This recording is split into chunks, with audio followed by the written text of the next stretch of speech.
Jak mohou rajčata fungovat jako prevence rakoviny? Rajčata v sobě skrývají i výjimečné a zdraví prospěšné látky.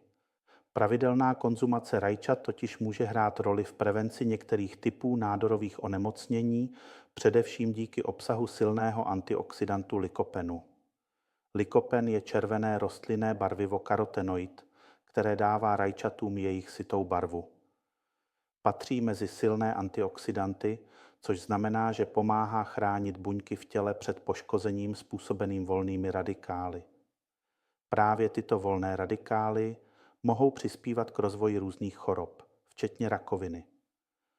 Lykopen se v rajčatech nachází ve vysoké koncentraci a co je důležité, jeho vstřebatelnost se zvyšuje tepelnou úpravou.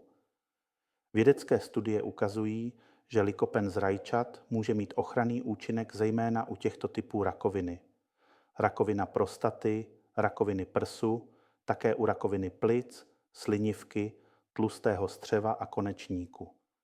Prevence je velmi důležitá a nesmíte ji zanedbávat, proto doporučuji pravidelné lékařské prohlídky a zároveň využívání domácího testu Karci Reagent, který vám může pomoci detekovat zhoubné bujení v těle.